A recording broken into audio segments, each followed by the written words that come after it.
बिस्मिल्लाहिर्रहमानिर्रहीम, अस्सलाम वालेकुम, good morning and welcome to morning at home. मैं हूं आपकी मेज़बान जुगन काजिम और उम्मीद है कि आपकी सुबह खुशगवार गुजर रही होगी एंड आई होप कि आपका वीकेंड भी अच्छा गुजरा होगा। कुछ आपस में वक्त गुजारने का टाइम मिला होगा, फैमिली को, फ्रेंड्स को, सबको आपने वक्त दिया होगा एंड आई होप कि अपनी ज़ात को भी कुछ टाइम आपने ज़रूर दिया होगा।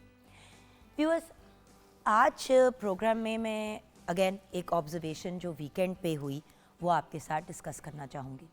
आप जानते हैं बड़ी अच्छी तरह से कि आजकल जो मौसम है, सीजनल बीमारियां बहुत ज़्यादा फैली हुई हैं। किसी को खांसी का इशू है, किसी को साइनसिस का इशू हो रहा है, किसी को जनरली ब्रीदिंग इश्यूज़ हो रहे हैं, नाक कान गले के बहुत से ऐसे प्रॉब्लम्स हैं जो एग्जिस्ट कर रहे हैं स्पेशली आजकल के मौसम में। लेकिन जहाँ ये बीमारियाँ और ये चीज़ें एग्जिस्ट करती हैं, उसी के साथ साथ लोगों ने बहुत सी ऐसी चीज़ें करनी शुरू कर दी हैं जो पहले भी करते थे लेकिन अब तो बहुत ज़्यादा आम हो गई हैं। और वो ये है कि किसी और का दवाई का नुस्खा अपने ऊपर अप्लाई कर लेना या अपने किसी घर वाले के ऊपर अप्लाई कर लेना। व्यूअर्स, जस्ट बिकॉज जुगन एक दवाई लेती है इसका ये मतलब नहीं है कि आयशा भी वही दवाई ले सकती है या आमना भी वही दवाई ले सकती है। बात यह है कि दवाई का नुस्खा इंसान की बीमारी और उसकी जिस्म और उसकी ज़रूरियात के हिसाब से लिखी जाती है या प्रिस्क्राइब की जाती है। होता ये है कि हमारे यहाँ ये बड़ी एक कॉमन चीज़ है कि अच्छा, क्योंकि दवाइयाँ फार्मेसी से बड़ी आसानी से मिल जाती हैं, ऑफ द काउंटर जैसे हम कहते हैं, तो किसी के घर में कोई बीमार हुआ, उनको बहुत ज़्यादा खांसी ज़ुकाम का इशू हुआ, उन्होंने कोई ऐसी दवाई ली जो उनके लिए बड़ी कारआमद रही और उस दवाई का उनको फ़ायदा हुआ, तो उन्होंने सोचा वो किसी और को भी प्रिस्क्राइब कर दें। इस तरह के इतने केसेस सामने आते हैं और हस्पताल भरे हुए हैं उन लोगों के साथ जिनको गलत दवाई दी गई या जिन्होंने सेल्फ मेडिकेशन की और उसकी वजह से उनकी हालत बेहतर होने के बजाय बिगड़ गई या कुछ लम्हों के लिए लगा के बेहतर हो रहे हैं और फिर तबीयत उससे ज़्यादा ख़राब हो गई। अब मैं आपको एक एग्ज़ाम्पल देती हूँ जो मैंने बहुत साल पहले ऑब्ज़र्व किया। हमारे घर में एक भाई काम करते थे, वो सफाई का काम करते थे। उनके बेटे को कोई स्किन के ऊपर एलर्जी हुई, कोई मसला हुआ, तो उनके किसी हमसाये ने कहा कि ये वाली ट्यूब हमने लगाई थी, हमारी अम्मी को हुआ था, उनको लगाई थी, तो ये वाली ट्यूब आप भी लगा लें। अब हमें नहीं पता कि ये क्या हो रहा है क्या नहीं हो रहा। उस भाई की बीवी उनकी वाइफ ने शायद वो ट्यूब ली, जाके ख़रीदी और वो ट्यूब उस बच्चे पे लगानी शुरू कर दी। उस बच्चे के जिस्म पे सिर्फ एक लाल रैश थी, वो रैश फिर प्रॉपर पानी वाले जलन वाले फोड़ों में कन्वर्ट हो गई और उस बच्चे के पूरे जिस्म पे निकल गया और वो बच्चा शदीद अजियत में था। उस बच्चे को सिंपल सी एलर्जी थी, उसको एंटी एलर्जी की दवाई या उसकी ट्यूब मिलनी थी, लेकिन उसको दवाई दे दी गई जिसमें स्टेरॉयड और पता नहीं क्या क्या था। और ज़ाहिर ही क्योंकि लगाने वाली थी तो लोगों ने कहा खैर है, अब वो भी आपके सिस्टम में जाती है। उस बच्चे के गुर्दे भी मुतासिर हुए, उस बच्चे के जिगर भी मुतासिर हुआ और उस बच्चे के पूरे जिस्म पे ये जो फोड़े और जो दाने बने, जब वो ख़त्म भी हुए तो सारे जिस्म पे बाद में निशान रह गए। अब वो एक सिंपल सी एलर्जी थी लेकिन वो मामला बिगड़ इसलिए गया क्योंकि किसी ने सोचा कि भाई हमारे घर में एलर्जी हुई थी, लाल हुई थी स्किन, तो हमने ये लगाया, तो इस वजह से उसको भी वही लगा दिया। उस खातून के लिए जो दवाइयाँ दी गई थी, जो उनकी मदर थी, जिनके जो दवाई फिर छोटे बच्चे को भी लगा दी गई, उस दवाई में स्टेरॉयड भी थे और उसमें पता नहीं क्या क्या केमिकल्स थे। उनको बिल्कुल एक मुख्तलिफ बीमारी थी जिसके लिए उनको ये दवाई दी गई। इसी तरह आजकल पूरी दुनिया में लोग एंटीबायोटिक से रेजिस्टेंट हो गए हैं। इसका मतलब क्या है कि अब वो एंटीबायोटिक इस्तेमाल करते भी हैं तो उनके जिस्म को कोई फ़र्क ही नहीं पड़ता उससे। और फिर आपने नोटिस किया होगा कि आजकल बहुत से लोगों को एंटीबायोटिक मुंह से ओरली नहीं मिल रही, ड्रिपों के थ्रू इंट्रावीनस दी जा रही है। क्यों?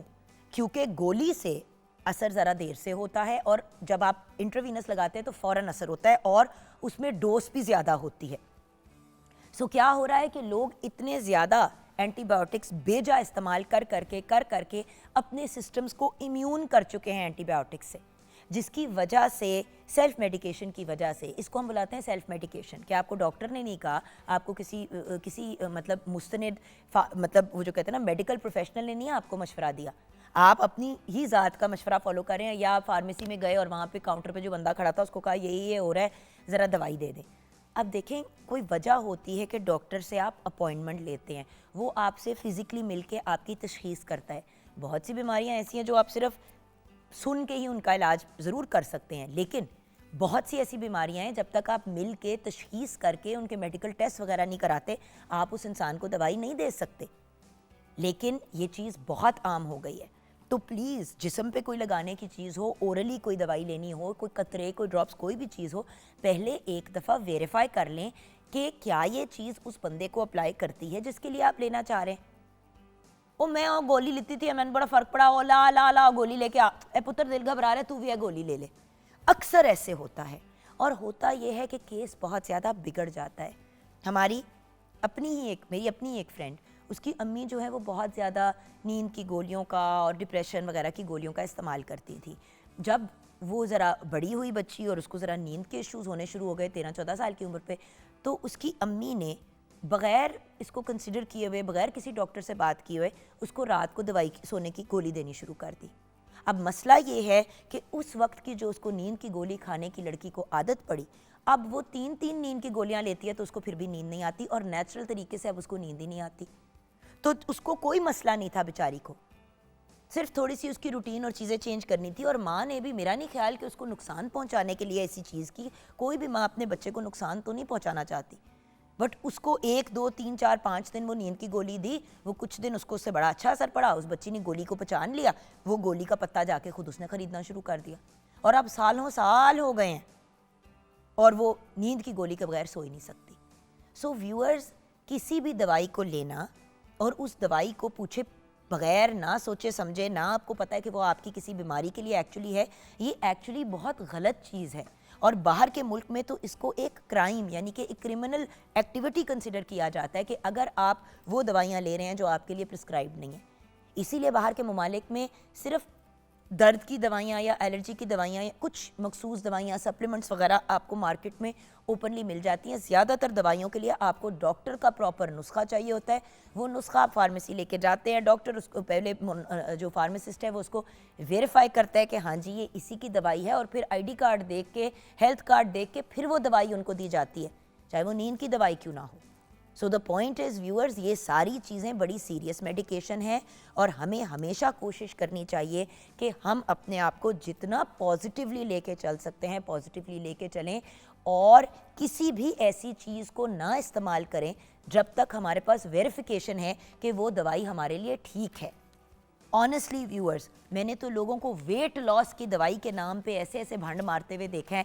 इसी तरह कुछ साल पहले हमारे ही प्रोग्राम पे 10-12 साल पहले एक बच्ची आई थी जिसके दोनों गुर्दे फेल हो गए थे, और फिर उसका किडनी ट्रांसप्लांट हुआ था। उसकी अम्मी ने उसको अपना एक गुर्दा दिया था। सोचे, माँ ने अपनी जवान बेटी को गुर्दा दिया, और दोनों माँ बेटी लिटरली मौत के मुंह से मतलब में जाके वापस आए, क्योंकि अम्मी की भी कुछ कॉम्प्लिकेशंस हो गई जब उन्होंने गुर्दा दिया, फिर वो खातून भी। तो उनको हमने एज अ बाहिम्मत यंग लेडी बुलाया था और उनकी स्टोरी डिस्कस करने के लिए, क्योंकि उनको किसी ने कहा कि वेट लॉस के लिए ये फ़लाँ दवाइयाँ और ये जो एक कोई हर्बल पानी है ये तुम पीना शुरू कर दो। उसने फार्मेसी से दवाइयाँ लेनी शुरू कर दी, जिसमें उसने कुछ दवाइयाँ होती हैं जो आप लेते हैं डायबिटीज़ के अंदर, कुछ ऐसी दवाइयाँ होती हैं जो आप थायराइड के लिए लेते हैं। उसने बहुत सी दवाइयों की एक नुस्खा अपना पलंदा बनाया और ख़ुद ही लेनी शुरू कर दी, किसी से पूछे बगैर, बस किसी फ्रेंड के मशवरे पर, और साथ ही उससे ये हर्बल पानी पीना शुरू कर दिया और नॉर्मल पानी छोड़ दिया। उस बच्ची के दोनों बिल्कुल नॉर्मल गुर्दे फेल हो गए, दोनों गुर्दे उस बच्ची के फेल हो गए। और गुर्दों का मसला ऐसा होता है कि फेल होने के बाद पता चलता है, क्योंकि जो भी दवाई जो भी चीज़ व्यूअर्स हम अपने मुंह से अंदर लेके जाते हैं वो हमारे बाकी सिस्टम में तो जाती है, लेकिन फ़िल्टर कहाँ से होती है? गुर्दों से और जिगर से, लिवर एंड किडनीज़।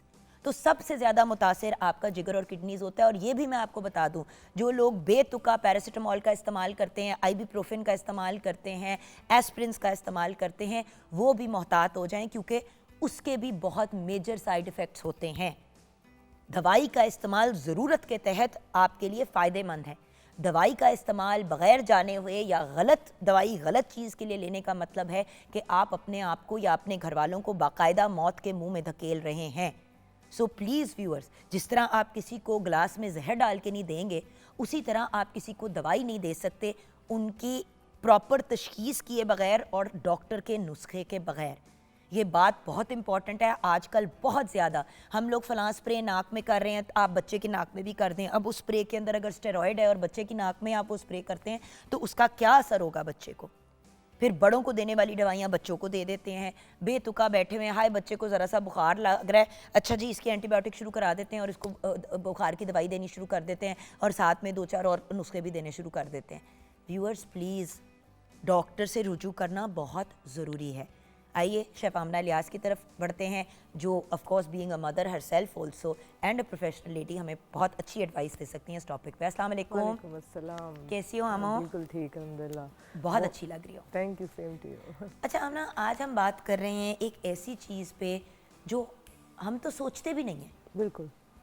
ये तो इतने प्रोग्राम्स करके और आपस में डॉक्टर्स में और हेल्थ सेक्टर में इतना काम करके मुझे एहसास हुआ है कि हम कितना बड़ा भंड मार देते हैं। देखिए बाहर के मुल्क में ये एक एबनॉर्मल बात है कि आप जाके एक नींद की गोली खरीद के घर आ जाए और उसको लेना शुरू कर दें, आपको मिलेगी ही नहीं, जो प्रॉपर बिल्कुल डोज ऐसे। वाली जो उस किस्म की होती हैं, जो पाकिस्तान इंडिया वगैरह इन जगहों पे ओपनली मिल जाती हैं, वो दवाइयाँ आपको उस तरह से नहीं मिलती। तो बाहर के मुल्क में तो ये एक नॉर्मल बात है। आप बाहर के मुल्क में किसी को कहो कि आप एंटीबायोटिक शुरू करते तो आपको देखते हैं कि वाई, डॉक्टर ने नहीं कहा। हमारे यहाँ अगर बच्चे को 6 महीने पहले या 3 हफ्ते पहले भी, बल्कि 6 महीने क्या 3 हफ्ते पहले भी खांसी जुकाम बुखार हुआ, एंटीबायोटिक जो पूरा नुस्खा उस बार दिया वही 3 हफ्ते बाद फिर दे दिया, चेक भी नहीं किया कि वही बीमारी है कि नहीं। बिल्कुल। अच्छा, इसमें ये एक वही जैसे बच्चों की बात है, इतना इम्पॉर्टेंट ये एक पॉइंट है, इसमें 2-3 चीज़ें मैं हाईलाइट करना चाहती हूँ। एक तो ये कि एक डोजेज, अब जैसे बड़ों की एक अलग डोज है और वही बच्चों की वेट और एज के हिसाब से एक डोजेज उसमें होती है। अगर हम लोग उसका ख्याल नहीं करते कि अगर बड़े ने एक टैबलेट ली है तो वही हमने चाहे पीस के देनी है या करके वही छोटे को दे दी, तो उसका भी एक बहुत डिफरेंस है। एंड देन अब इवन मैं आपको बताऊँ, मेरे माशाल्लाह 3 बच्चे हैं, तो उनमें अब एक बेटे को वो एक मेडिसिन सूट करती है, सिंपल ब्रूफिन। जो मेरे बाकी 2 बच्चे हैं वो एलर्जिक हैं, उनको ब्रूफिन सूट नहीं करती, लाइक उनको रैशेज़ हो जाते हैं। तो ये एक बेसिक चीज़ है कि इतनी आम जो मेडिसिन हम समझते हैं कि जस्ट पेन किलर है और हम दे दें, लेकिन जब डॉक्टर हमसे पूछते हैं प्रॉपर, वो आपसे पूछेंगे कि आप किसी मेडिसिन से एलर्जिक तो नहीं है, कोई भी टैबलेट, कोई भी मेडिसिन, कोई भी सिरप, तो ये हमें मेंशन करना होता है। प्रेस्क्रिप्शन का बेसिक मकसद होता है, हम लोगों को होता नहीं उसको दे दी थी तो हम भी वो ले सकते हैं, लेकिन उसके पीछे एक पूरी थ्योरी होती है जिसको हम लोग बिल्कुल अंडरस्टैंड नहीं करते। और जान, हर बंदे की ज़रूरत फ़र्क होती है। अब जैसे कि जब हम लोग डॉक्टर के पास गए, मैं भी पिछले हफ्ते आपको पता है बड़ी बीमार थी, अभी भी रिकवर कर रही हूँ। अब क्योंकि मैंने 3 हफ्ते पहले ही एंटीबायोटिक्स का डोज ख़त्म किया था, तो डॉक्टर ने मुझे कहा कि जी एंटीबायोटिक नहीं मैं आपको दे सकता फिर से, इट्स टू सून। लेकिन नूर बानो की एंटीबायोटिक हुई शुरू, हसन की नहीं की। हसन को ज़रूरत नहीं थी क्योंकि हसन की तबीयत इतनी ख़राब उस तरह से थी नहीं, और अल्लाह का शुक्र है वो सेटल हो गया। नूर को ज़रूरत पड़ी, मुझे भी नहीं दिया। अब 3 लोग एक ही घर के, माँ, बेटा और बेटी। तो बात यह है कि डॉक्टर के पास जाएंगे, वो आपको चेक करेगा, बताएगा। देखिए सिंपल सी बात है, चूंटी को मारने के लिए आप बजूका नहीं निकालेंगे, बेवकूफ़ी है। सो ये चीज़ें बड़ी इंपॉर्टेंट हैं व्यूअर्स, और इन चीज़ का हमें ख्याल भी रखना चाहिए। ब्रेक की तरफ जाएंगे, मज़ीद बातचीत करेंगे। आई एम श्योर आपकी भी दवाइयों के नुस्खों से रिलेटेड बहुत सी फ़नी स्टोरीज़ होंगी। आई एम श्योर आमना के भी कोई इंसिडेंट्स होंगे। मैं तो आज तक वही वाला इंसिडेंट, मेरी रूह कांप जाती है सोच के कि वो छोटा सा बच्चा जिसको गलत दवाई लगा दी और उसको सिंपल रैश थी, उसको बच्चे को बेचारे को सिर्फ गर्मी दाने निकले हुए थे क्योंकि सर्दियों में उसको बहुत स्वेटर्स पहना रहे थे, वो छोटे छोटे दाने निकले हुए थे। उसके ऊपर जब गलत दवाई लगा दी तो वो ऐसी उभर के निकली कि उस बच्चे को देखा नहीं जाता था, उसका इतना बुरा हाल हो गया था। जिधर जिधर वो दवाई लगी वो उसने और भी उल्टा असर किया, और बच्चे के पूरे जिस्म पे क्योंकि थे दाने, तो आप सोच सकते हैं। सो व्यूअर्स, बच्चे सबके सांझे होते हैं और हम में से कोई नहीं चाहता कि हमारा कोई बच्चा, बुजुर्ग या कोई भी बंदा बीमार हो या तकलीफ़ में रहे। सो हमेशा बेहतरीन अमल ये है, डॉक्टर से रुजू करें और फिर जो डिसीजंस लेनी है लें। ब्रेक की तरफ जाएंगे, ब्रेक के बाद जब वापस आएंगे तो शेफ़ आमना इलियास से उनके किचन में मुलाकात होगी।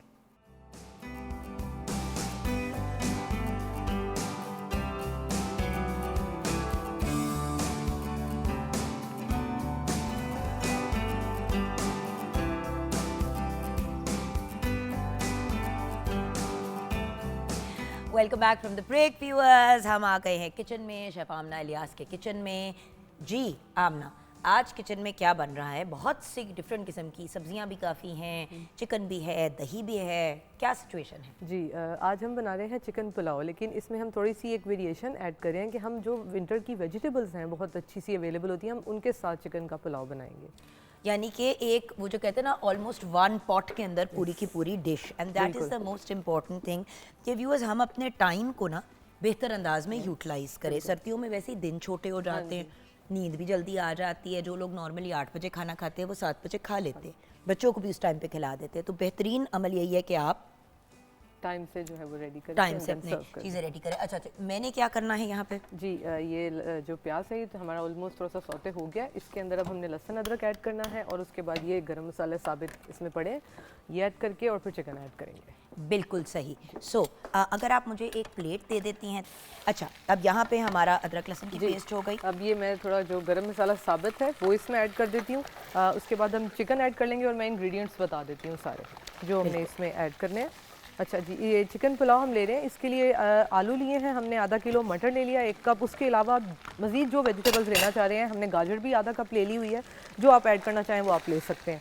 प्याज लिए हैं 3 अदद, स्लाइस कर लिए। अदरक लहसुन का पेस्ट 1 खाने का चम्मच है। मुर्गी का गोश्त है आधा किलो। काली मिर्च साबित 8 से 9 अदद। बादियान का फूल 1 अदद है। दालचीनी 2 अदद। लौंग 4 से 5 अदद है।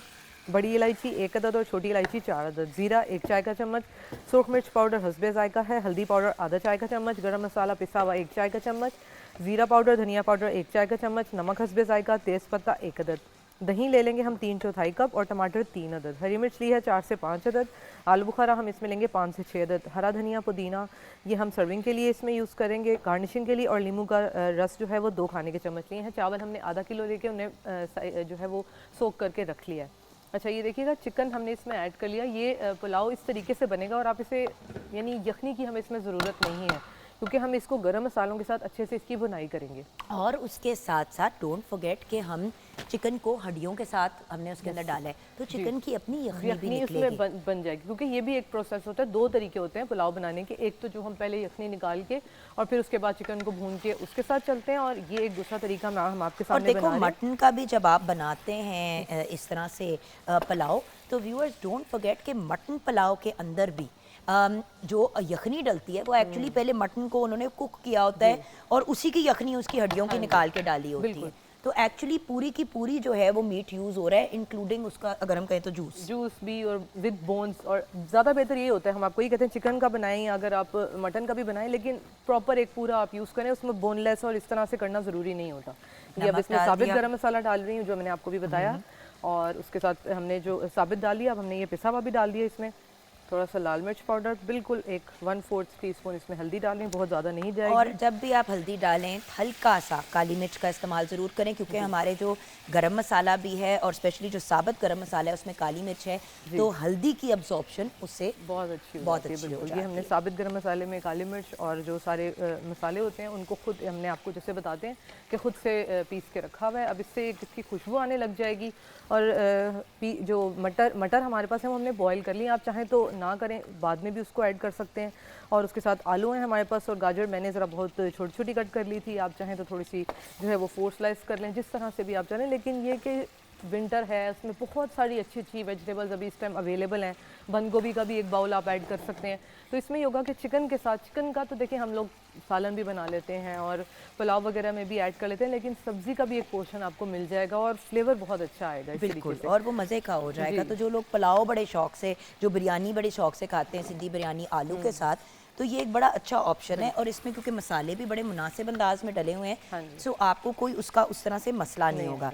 अब थोड़ा सा ये भून के फिर हम टमाटर डाल देंगे, फिर इसको हम ढक के, तो जब तक टमाटर का पानी खुश्क होगा चिकन का भी पानी ड्राई हो जाएगा। फिर हम इसमें आलू डाल के रख देंगे। जितनी देर में आलू थोड़े से हमारे गल जाएंगे, तकरीबन 80% होंगे, फिर हम इसमें पानी ऐड करेंगे, चावल जो भिगोए हुए हैं वो ऐड करेंगे, और उसके बाद चावल इसमें ही कुक हो जाएंगे। बिल्कुल।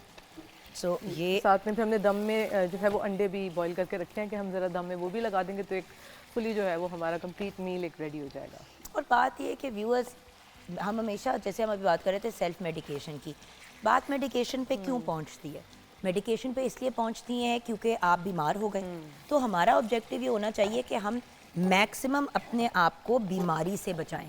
हमारा गोल ये होना चाहिए। ये गोल नहीं होना चाहिए कि बीमार हो जाएं तो इलाज करें, वो तो आपने करना ही है, वो तो आप फंस गए हैं। लेकिन हम जिस तरह मॉर्निंग शो पे हमेशा कहते हैं prevention is better than the cure, कि अगर आप मसले का हल होने से पहले ही ढूंढ लेंगे तो फिर आपको मसले की तरफ जाने की नहीं ज़रूरत पड़ेगी। बिल्कुल, जैसे अब आज आपको पता है आजकल वेदर है, वायरल भी इन्फेक्शंस हैं और थ्रोट के काफ़ी ज़्यादा मसले बच्चे जो हैं, अब आप जा रहे हैं बाहर खेलने के लिए, मास्क नहीं, मास्क तो दूर की बात है, बस एक टी शर्ट पहनी हुई है और उसमें बाहर भाग गए। और अच्छा ये 15-20 बहुत मसला है मिनट आधा बच्चों का। घंटा खेल लिया, उसके बाद घर वालों को ख्याल आया है इसको स्वेटर पहना दो। अब पसीने वाले जिस्म पे आपने स्वेटर पहना दिया तो वो नीचे से गीले हैं, ऊपर से वो ड्राई हैं, ठंडा वो गर्म रैश बार बार फिर होगा, फिर रैश भी होगा और छाती पे बिल्कुल, आपको ठंड लग सकती है। बिल्कुल।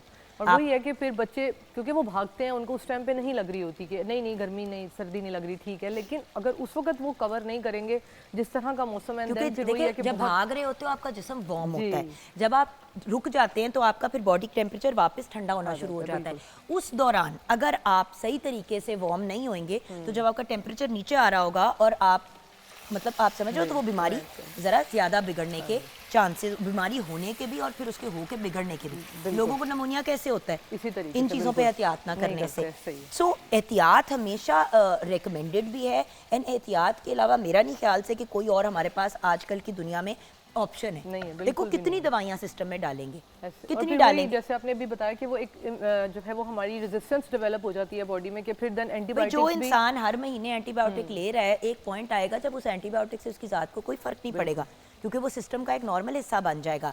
अब टीबी के केस में देखें, बड़ी लोग जो हैं वो टीबी की दवाई लेते हैं और फिर उस दवाई को खुद ही मर्जी से लेनी छोड़ देते हैं कि हम तो ठीक हो गए हैं। अच्छा, उससे होता क्या है कि उस कुछ अरसे के लिए तो उनको लगता है वो ठीक है, लेकिन उनकी टीबी जो है वो कन्वर्ट हो जाती है इनटू ड्रग रेजिस्टेंट टीबी, यानी कि आप दवाई लेंगे भी तो वो उस दवाई को रेजिस्ट कर देगा और फिर असर जो है लाने में टाइम भी ज़्यादा लगता है और वो इलाज कभी कभी नहीं भी हो पाता क्योंकि कुछ लोगों की बॉडी फिर रिस्पॉन्ड ही नहीं करती।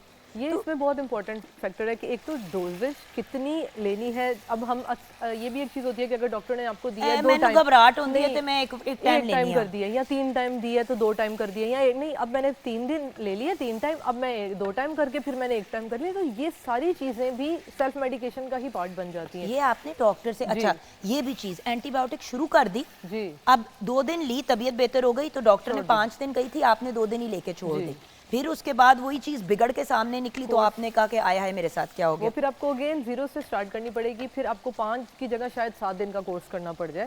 तो ये सारे पॉइंट्स हैं जो आपको बताने का मकसद ये होता है कि इन चीज़ों को ज़रूर हमेशा याद रखा करें और प्रॉपर प्रिस्क्रिप्शन फॉलो करें जो भी आपको आपके डॉक्टर ने दिया है। और बात ये कि प्रिस्क्रिप्शन तो अपनी जगह, बट अगेन प्रिवेंशन, हम प्रिवेंशन की बार बार बात करें। अब जैसे हम बात कर रहे थे कि बच्चों का ख्याल रखना है, भाई बच्चों का चेस्ट वार्म रखना है, नीचे उनको एक थर्मल वेस्ट पहनाएं, उसके ऊपर फिर उनको बहुत से लोग ऊन की बनियान भी पहनाते हैं, लेकिन ऊन की बनियान जो है वो डायरेक्टली स्किन पे नहीं लगनी चाहिए क्योंकि उससे बहुत रैशेज हो जाती हैं। 90% लोगों को ऊन से एलर्जी हो जाती है। सो नीचे आपने अगर नॉर्मल कॉटन की कोई चीज़ पहनाई, उसके ऊपर आपने थर्मल वुल वाली बनियान पहनाई, उसके ऊपर आपने शर्ट पहनाई और फिर स्वेटर पहनाया, ये लेयरिंग करनी है आपने बच्चों की। उसी तरह पाँव पे सॉक्स ज़रूर पहनाने हैं, हाथों में मिटन्स या ग्लव्स या दस्ताने ज़रूर पहनाने और सर पे टोपी। ये वो जगहें हैं जहाँ से आपकी जो है वो बॉडी की हीट जो है वो निकल जाती है, जिससे फिर आपको ठंड लगती है एंड ऑल दोस थिंग्स। तो आपने सर कवर करना है बच्चों का, अपने हाथों को कवर करना है, पैर को करना है और चेस्ट को कवर रखना है, जिसके लिए वेस्ट का या बनियान का या इन चीज़ों का इस्तेमाल होता है। अच्छा, यहाँ पे क्या करें जी, बस अब हम इसमें आलू भी ऐड कर देंगे और थोड़ा सा पानी ऐड करके इसको ढक के रख देंगे ताकि फिर आलू भी गल जाएं और जो चिकन है उसका वो भी हमारा तकरीबन 80% कुक हो जाएगा। फिर उसके बाद हम इसमें पानी ऐड करके और साथ में ये जो बाकी वेजिटेबल्स हैं ये ऐड करेंगे और राइस डाल देंगे।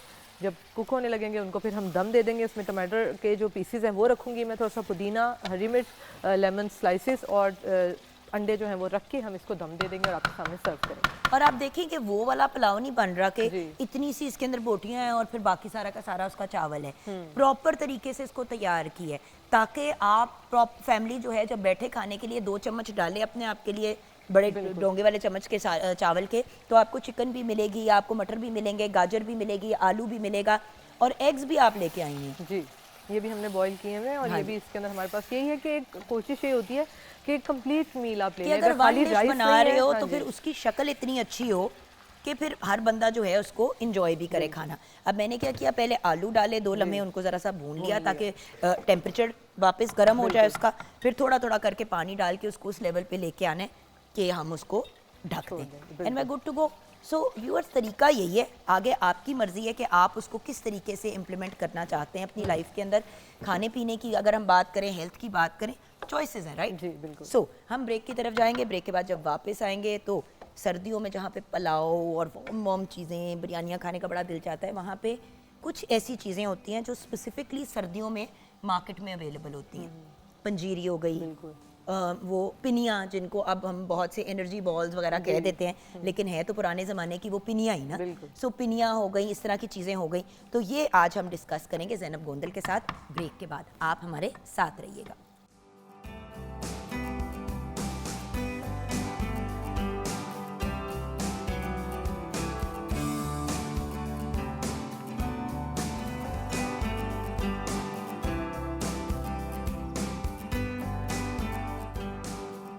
Welcome back from the break viewers. Zainab Gondal हमारे साथ हैं, न्यूट्रिशनिस्ट, डाइटिशियन, फूड टेक्नोलॉजिस्ट। अस्सलाम वालेकुम। वालेकुम अस्सलाम।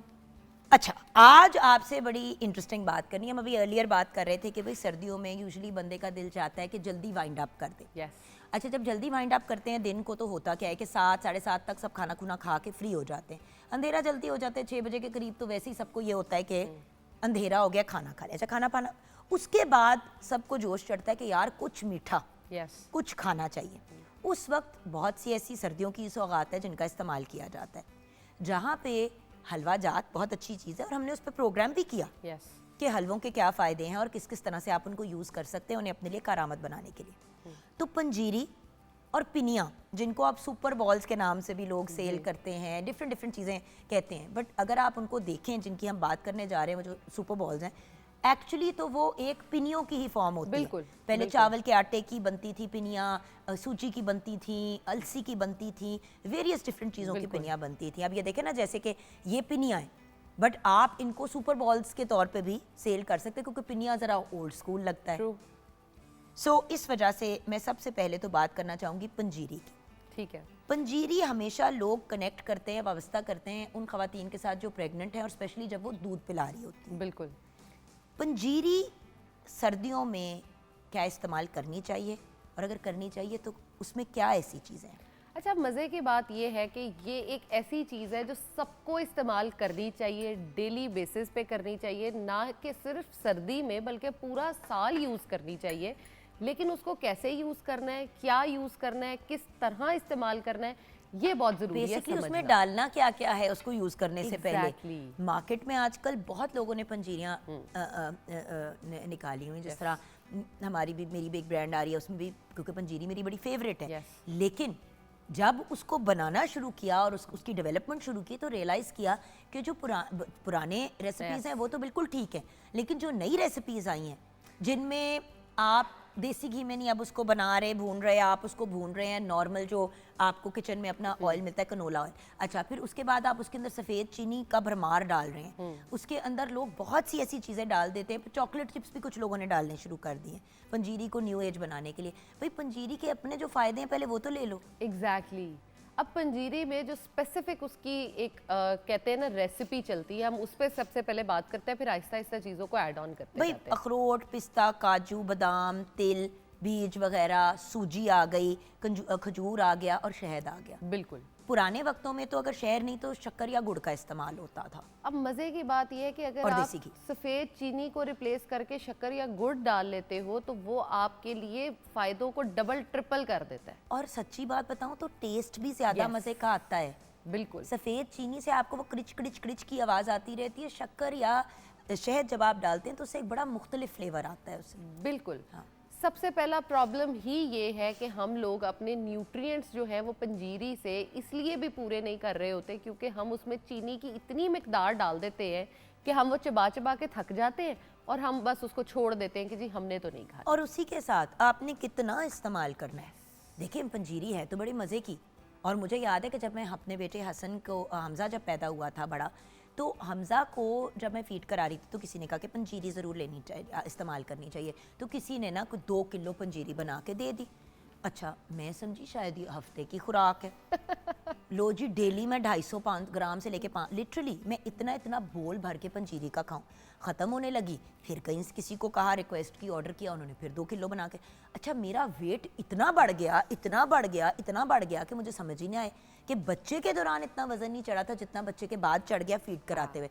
फिर जाके कहीं समझ आई कि पंजीरी बहुत ज़्यादा ले रही थी। एग्जैक्टली। कैलोरीज जो है आप एक्स्ट्रा पुट ऑन कर देते हो। अब एक मज़े की बात है कि आपने अपना कोई डाइट प्लान बनवाया हुआ है, फॉर एग्जांपल वो 1500-2000 कैलोरीज का आपने लिया हुआ है। अब वो 1500-2000 कैलोरीज भी आप खा रहे हो और उसके साथ अलग से आप पंजीरी भी ऐड ऑन कर रहे हो, तो आपका वज़न कम कभी भी नहीं होगा, बल्कि वो बढ़ता चला जाएगा। और जिन लोगों ने वज़न बढ़ाना है वो सारा दिन भी एक्स्ट्रा कैलोरी फूड अगर खा रहे हैं और ये भी एक कैलोरीज फूड आप ले रहे हो, तो आपका वेट इतना बढ़ जाएगा और वो सिंपल आपके कोलेस्ट्रॉल और उन चीज़ों को बढ़ा रहा होगा, तो वो खाली वज़न नहीं बढ़ेगा, तो उसका फ़ायदा कोई नहीं होगा। अब पंजीरी का जो बेसिक एसेंस है वो है उसके न्यूट्रिएंट्स जो आपने उसमें डाले हैं, जो नट्स आप उसमें डाल रहे हो। बादाम आपके ब्रेन हेल्थ के लिए अच्छा, आपकी आंखों के लिए अच्छा, जो अखरोट आपने डाला वो आपकी ब्रेन हेल्थ के लिए अच्छा है, आपकी किडनीज़ के लिए बहुत अच्छा, आपके कोलेस्ट्रॉल के लेवल्स को कम करने के लिए बहुत अच्छा। काजू आपने डाला, काजू को लोग इतना फॉर ग्रांटेड ले लेते हैं, या बहुत ज़्यादा खाते हैं या बिल्कुल नहीं खाते। काजू जो है वो आपके गुर्दों की हेल्थ के लिए बहुत अच्छा है। आपकी जिनकी किडनीज़ ख़राब हो रही होती है, अगर वो डेली बेसिस पे खाना शुरू करते हैं तो बहुत अच्छे फ़ायदे इसके ले सकते हैं। उसके अलावा चारों मगज़ की अगर मैं बात करूँ, उनके अपने बेतहाशा फ़ायदे आ जाते हैं। अगर मैं गूंदों की बात करूँ, गूंद आप इसमें ऐड ऑन करते हो तो वो आपके लाइफस्टाइल को बड़ा इन्हांस करते हैं। अब अगर आप दोनों चीज़ों को कंपैरिजन में लेके आओ, एक साइड पे आपके पास है जी गोली जो आपने खानी है ताकत के लिए, और एक साइड पे आपकी पंजीरी है, तो यकीन करें पंजीरी जो है वो इससे बेतहाशा बेहतर है कि आप डेली बेसिस पे एक गोली खाओ। वो मल्टीविटामिन्स जो सिंथेटिक आप ले रहे हो वो पता नहीं आपकी बॉडी में जाके एब्जॉर्ब भी हो रहे हैं या नहीं हो रहे, आपको फ़ायदा भी दे रहे हैं या नहीं। बिल्कुल। लेकिन जो पंजीरी आप खा रहे हो वो आपकी बॉडी में जाके आपको फ़ायदे दे रही है। अब इसके एक्स्ट्रा क्या चीज़ें आपने इसमें डाली हैं? आपने इसमें फूल मुखाना डालना है। अगर आप मर्द हो औरत हो, आपको दर्द होती है कमर में, घुटनों में, आप इसमें कमर कस डाल सकते हो, आप इसमें अश्वगंधा जो है वो डाल सकते हो। उसके बेतहाशा बेनिफिट्स हैं। जो लोग एंजाइटी और डिप्रेशन का शिकार हैं, अगर वो डेली बेसिस पे पंजीरी खाना शुरू करते हैं तो इसके जितने न्यूट्रिएंट्स हैं वो सबको भरपूर प्रॉपर कर देता है, आपकी नरिशमेंट अच्छी करता है। जिन लोगों को कॉन्स्टिपेशन का प्रॉब्लम रहता है, सर्दियों में आप देखें हम बहुत ज़्यादा फाइब्रस फूड जो है वो नहीं खा रहे होते, तो उसमें जो है आपको फाइबर की बड़ी अच्छी ज़रूरत होती है। हमारे साथ एक कॉलर है आयशा फ्रॉम मुल्तान। अस्सलाम वालेकुम प्यारी सी आयशा, कैसी हैं आप? वालेकुम सलाम। इतने दिनों के बाद हेलो। हो रही है। मेरी जुगन कैसी है? प्यारी सी, बहुत खूबसूरत सी। अस्सलाम वालेकुम आयशा, कैसी हैं आप प्यारी सी आयशा? मैं बिल्कुल ठीक हूँ। और जुगन कैसी हैं? मैं बिल्कुल ठीक हूँ आयशा। मुझे लगता है जब से मैं प्रोग्राम कब कर रही हूँ तब से मेरा आयशा और मेरा एक साथ है, इस प्यारी सी आयशा का जो मुल्तान में रहती है। जी बिल्कुल बिल्कुल, हम मेरा और आपका साथ है और इंशाल्लाह हमेशा रहेगा। इंशाल्लाह और मेरी जो जान। है, और हमारी बात भी होती रहेगी। कैसी हो और प्यारी? कुछ अपनी अपडेट भी दे दो। सब ठीक ठाक है? What's going on? अम्मी कैसी हैं? फैमिली कैसी जी है? मैं बिल्कुल ठीक हूँ। और मैं जो अम्मी भी बेहतर हैं। अम्मी को मैंने बताया था ना अल्हम्दुलिल्लाह। चोट लगी थी, लेकिन अब बेहतर हैं बहुत। और जो है आपको बहुत सारी दुआएं आपके लिए, अम्मी की तरफ से भी और मेरी तरफ से भी। और इतनी प्यारी बातें करी हैं जैनब, हमारी अल्लाह प्यारी सी मियाँ जैनब अम्मी जो आई को हैं। हम सब के सर पे सलामत रखे, उनको ज़िंदगी दे, सेहत दे। आमीन आमीन आमीन, सुम आमीन। आमीन। देखिए माँ सबकी आमीन। सांझी होती है।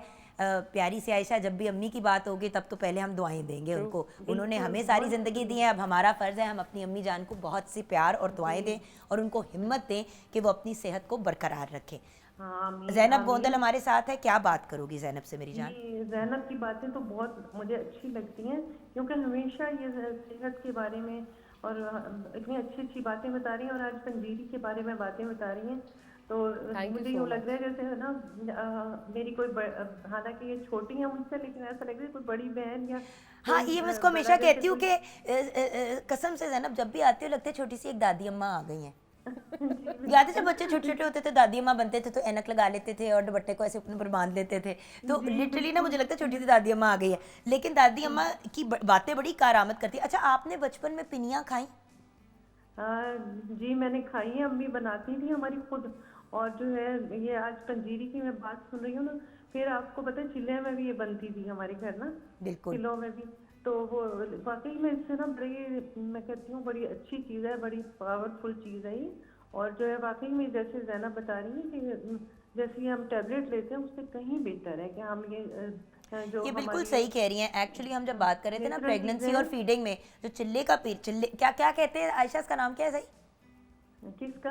चिल्ला। चिल्ला। हाँ, चिल्ला का पीरियड जो बात करिए, बेसिकली वो जो 40-45 दिन होते हैं बेबी के बाद के, जब आप बेसिकली घर पे कहते हैं कि घर पे ही रहना चाहिए, उस दौरान बहुत ज़्यादा फैमिली जो है वो आपको सागूदाने की चीज़ें, इसकी खीर बना के देंगी आपको। ये राइट आयशा? जी जी बिल्कुल बिल्कुल। और ऐसे ये में तो पुराने वक्तों में बेटियों को घर ही इसलिए लेके आते थे ताकि उनका ख्याल रख सके प्रॉपर तरीके से, तो ये कितनी अमेजिंग चीज़ होगी। बल्कि मैं नहीं खाती थी तो अम्मी जबरदस्ती, अम्मी कहती थी नहीं ये जरूरी है, तो वो वाकई में बहुत उससे मुझे ऐसा आयशा, लगता मैं है तो ये ऐसा खाना शुरू हुई कि मैं खाती चली गई।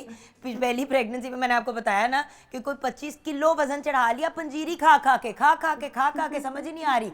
बट वही वाली चीज़ ना, जो चीज़ आपके लिए फ़ायदेमंद है वो नुकसानदेह भी बन सकती है अगर आपको उसको इस्तेमाल करना ना आता हो। जी। और क्या बताएं, हमजा और नूर और हसन वो सब कैसे हैं? अल्लाह का शुक्र है, तीनों ये वाले बच्चे भी ठीक हैं, मेरे बड़े दो भी, दानिया कमाल भी है, मेरे जो बोनस चिल्ड्रन है वो भी बिल्कुल ठीक है। अल्लाह का बड़ा करम है आयशा, अल्लाह का बड़ा करम है, बस दुआओं में याद जी। रखना मेरी बहन। बस जब दूर होते हैं ना बच्चे, जो दूर होते हैं उनकी बड़ी याद आती है। मेरे भी 2 जर्मनी चले गए हैं तो मुझे हमजा बहुत परसों ही याद आया आती रात को मेरी जान, परसों ही रात को आया। इसीलिए तो ज़रा मेरी जो इतनी बीमार मैं हुई थी पिछले कुछ दिनों से, मेरे में ज़रा जान में जान नहीं है, माशाल्लाह आ गया परसों, अब 3 हफ्ते के लिए अच्छा, इधर है, तो बस माशाल्लाह। दुआओं में मेरे रखना, दोनों याद 2 रखना। बेटे जर्मनी में हैं तो मुझे इतनी याद आती है ना उनकी, जब भी वो पढ़ने के लिए गए हैं तो मुझे भी इतनी याद अल्लाह आती उनको है। मेरा भी ज़िंदगी दे, सेहत दे और उनको कामयाबी अता करे, और ये जो आप सेक्रीफाइस दे रही हैं उसका अल्लाह आपको 1000 गुना फ़ायदा दे। आमीन आमीन सुबह आमीन। थैंक यू आयशा मेरी जान, ब्लेस यू, थैंक यू मेरा बेटा, थैंक यू। भाई बड़ी ही प्यारी सी हमारी आयशा है, और बिल्कुल वो सही बात। अब देखिए ना, वो भी अपना एक्सपीरियंस शेयर कर रही हैं बिल्कुल। कि अम्मी उस पीरियड में, वो जो 40-45 के दिन होते थे, उन दिनों में ज़बरदस्ती खिलाती थी। बिल्कुल। और पंजीरी बट के कितनी लेनी है यार। जो अगर आप कितनी से पहले एक और बात बताऊं जो कि बहुत ज़रूरी है और हम इतनी गलत कर रहे होते हैं ना, पंजीरी हम खा रहे हैं इन सभी बेनिफिट्स के लिए, इसके साथ चाय पी लेते हैं। जब आप चाय पी लेते हो ना तो वो कैफीन इन किसी भी बेनिफिट को आपकी बॉडी में एब्जॉर्ब नहीं होने देती। अब आपने जब भी पंजीरी खानी है आप उसके साथ दूध का इस्तेमाल करो ताकि उसकी एब्जॉर्प्शन जो है वो आपकी बॉडी में हो सके और आपको उसके फ़ायदे मिल सके। अब लोग क्या करते हैं, पूरा दिन खाना भी खाया, उसके बाद जो है ना वो लिटरली पूरा बोल भर के बैठते हैं और जब तक वो ख़त्म नहीं होती बस खाते चले जाते हैं, हाथ नहीं रोकते। पंजीरी खाने का मकसद ये है, अपने घर का सबसे छोटा बोल लें, उसके अंदर 1 से 1.5 टेबल स्पून डालें और उसको टीस्पून से खाएं ताकि आपको पता लगे कि आपने शायद कोई 10-15 चम्मच पंजीरी के खा लिए हैं और आपको एक फीलिंग ऑफ फुलनेस भी आ जाए। दूसरी गलती जो लोग कर रहे होते हैं वो ये करते हैं कि इसको रात के टाइम पे खाते हैं, जो कि प्रॉपर तरीके से डाइजेस्ट भी नहीं होती। आप उसकी डाइजेशन कराने के लिए, एब्जॉर्प्शन अच्छी कराने के लिए इसको या तो अपने नाश्ते में इस्तेमाल करो या अपने जो स्नैक टाइम है ना उनमें रिप्लेस करके उस टाइम पे इसको खाओ। चाय के साथ और ग्रीन टी के साथ प्लीज़ इसको लेना बंद करें। आई नो बहुत मज़ा आता है जब आप इसको कश्मीरी चाय के साथ ले रहे होते हो या सिंपल चाय के साथ ले रहे होते हो, लेकिन उसमें उसकी एब्जॉर्प्शन ही नहीं है तो फ़ायदा कोई नहीं है।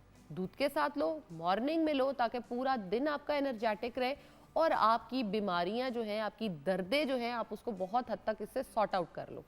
तीसरी गलती हम जो इसके साथ कर रहे होते हैं वो ये करते हैं कि सभी नट्स को ऑयल में, आप देसी घी नहीं कर रहे तो सिंपल ऑयल में आप उसको फ्राई करे जा रहे हो, तो सिंपल ऑयल में फ्राई ना और करें। बात ये है कि बहुत सी मॉडिफिकेशंस की जा सकती हैं।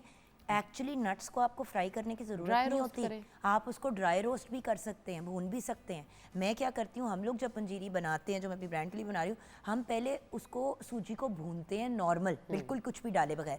बिल्कुल एंड पे जब उसकी टोस्टी स्मेल आ जाती है तो थोड़ा सा देसी घी डालती है ताकि वो एक साथ जुड़ने में मदद करे। देसी घी को हम as a combining agent use कर रहे हैं, not as the main ingredient. Yes. वरना आप नोटिस करेंगे कि बहुत से लोगों की पंजीरी जो होती है वो बिल्कुल चिपकी होती है एक दूसरे के साथ, क्योंकि वो देसी घी चिपका होता है।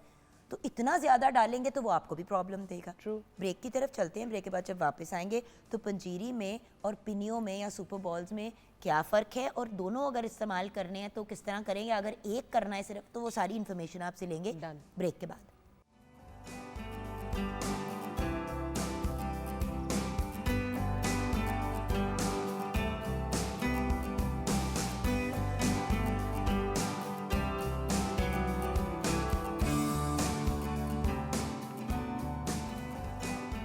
Welcome back from the break viewers. Zainab Gondal हमारे साथ है। 7000 रेसिपीज़ ये लड़की शेयर कर चुकी है अभी तक। न्यूट्रिशनिस्ट हैं, डाइटिशियन हैं, फूड टेक्नोलॉजिस्ट हैं, और हम बात कर रहे हैं पंजीरी और पिनिया यानी कि सुपर बॉल्स की। बिल्कुल। अच्छा, दोनों में डिफरेंस क्या है? डिफरेंस एज सच कुछ भी नहीं है, आपने उसको किस तरह से कंबाइन किया है, क्या इंग्रेडिएंट्स डाले हैं, दैट्स इट, वो डिफरेंस आता है। लेकिन नाम बदल देने से उसकी ना तो खसूसियत बदलेगी, ना ही उसके फ़ायदे बदलेंगे, और ना ही आप उसको बड़ा मॉडर्नाइज कर सकते हो। ये बड़ी पुरानी चीज़ें हैं जो आज से मुझे लगता है 1700s में भी जंगों के दौरान भी यूज़ हो रही थी। और जो प्रेगनेंसी के बाद की हम बात करते हैं तो वो आज से कितने साल पुरानी जो बुक्स हैं, चीज़ें हैं, उनमें भी हम देखते हैं कि तब भी औरतों में वो ये चीज़ें यूज़ की जा रही थी। और सेहत के पॉइंट ऑफ व्यू से तो आज मुझे लगता है कि शायद हम उसके ए पे भी नहीं खड़े जहाँ पे हमारी नानियाँ दादियाँ सेहत पे थीं। और माशाल्लाह अगर किसी के घर में है तो वो अभी भी एक्टिव है, क्योंकि उनका लाइफस्टाइल, उनका खाना पीना, उनकी चीज़ें बड़ी डिफरेंट तरीके की थी।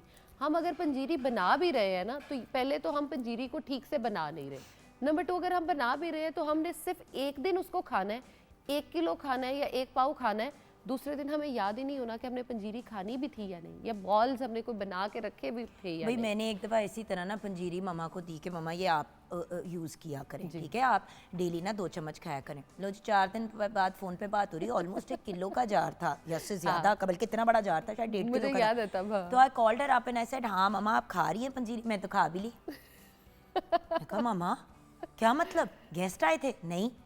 मैं कहा फिर? कहती खा ली। मैं कहा मम्मा माशाल्लाह।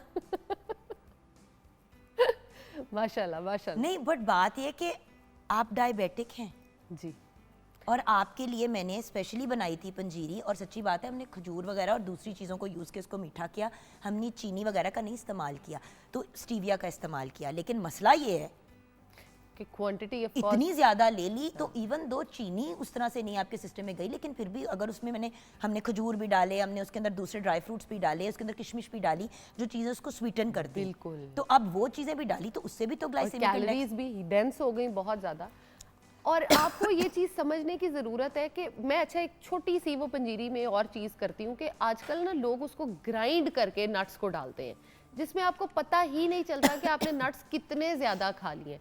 अगर आप नट्स को थोड़ा सा, वो कहते हैं ना जिनको बहुत ज़्यादा ग्राइंडेड नहीं, जिसको हम दादड़ मेरा ख्याल है कहते हैं, मैंने कहा मैं आपसे पूछ लूँ कि आप ना सही बोल रही हो ना, हाँ थोड़ा सा क्रश जो है वो अगर आप उसमें डालते हो ना, तो उससे होता ही है कि आपको एटलीस्ट पता चलता है कि आप ये बादाम खा रहे हो, आप ये काजू खा रहे हो, आपका ये नट्स कौन से आप खा रहे हो, और उसको आपको क्वांटिटी का आइडिया होता चला जाता है। जब हम हैंडफुल ऑफ नट्स बोल रहे हैं और पंजीरी की बात कर रहे हैं, तो वही हैंडफुल ऑफ नट्स आपने पंजीरी में खाने हैं। आपने ये नहीं करना कि पंजीरी अलग खा ली और हैंडफुल ऑफ नट्स आपने अलग से और साथ में एक पिन्नी भी खा ली। हाँ जी। मजे ही मजे में कि भाई ये भी बड़ी अच्छा। अब एक और बात है जो बड़ी गलती करते हैं कि भाई हमारे लिए विटामिन सी बड़ी यूजफुल है, यस, तो खाते ही जाओ, खाते ही जाओ, किन्नू भी खा रहे हैं, वो ग्रेप फ्रूट भी खा रहे हैं, टमाटर भी खा रहे हैं, नींबू भी खा रहे हैं जी। हर चीज इतनी एक्सेस में खा रहे हैं। विटामिन सी एक हद के बाद आपके जिस्म में अब्जॉर्ब ही नहीं होती, वो निकल जाती है आपके सिस्टम से। बट कुछ चीज़ें ऐसी हैं जैसे विटामिन डी, आप अगर गैर ज़रूरी अमाउंट में उसको कंज्यूम कर लेते हैं तो वो आपके सिस्टम को टॉक्सिक कर देता है। ट्रू। आयरन भी, इवन फौलाद जो आपके सिस्टम के लिए बड़ा अच्छा है, ज़रूरत से ज़्यादा इस्तेमाल करेंगे नुकसान देगा। तो इवन दो हम कह रहे हैं कि पंजीरी और पिनिया वगैरह इस्तेमाल करें इस मौसम में, लेकिन सही तरीके से करें, सही मिकदार में करें, बनाएं उसको सही तरीके से। ट्रू। जो लोग एनीमिया के पेशेंट्स हैं ना, जिनमें यानी खून की कमी होती है, हम कहते हैं चेहरा पीला, हाथ पीले, उनके लिए पंजीरी बड़ी अच्छी चीज़ है, लेकिन गुड़ के साथ। आपके पीले नहीं है, आपका नेचुरल कलर ये खूबसूरत है, सो आप वरी ना यरकान करें। ज़दा जुगन काजिम। अच्छा नहीं, बट मुझे एक्चुअली अल्लाह का बहुत करम है, आयरन की कमी नहीं है। मेरा 14.7 14.5 में कहीं घूम रहा होता है, मेरा तो नॉर्मल से हाई है, बट मेरा फेरेटिन लो है। जी, आपके फेरेटिन पे काम करते मेरे फेरेटिन पे काम करना है, वो भी आयरन का एक डेरिवेटिव होता है। तो व्यूअर्स, अपनी बॉडी को अंडरस्टैंड करना बड़ा इंपॉर्टेंट है। सबसे बड़ी बात ये कि आमना हम अपनी बॉडी को नहीं अंडरस्टैंड करते। वही वाली बात जो हम दवाइयों की कर रहे थे, सेल्फ मेडिकेशन की। अब आपकी बॉडी की ज़रूरियात फ़र्क है, आपकी हाइट फ़र्क है, आपका बॉडी मास इंडेक्स फ़र्क है।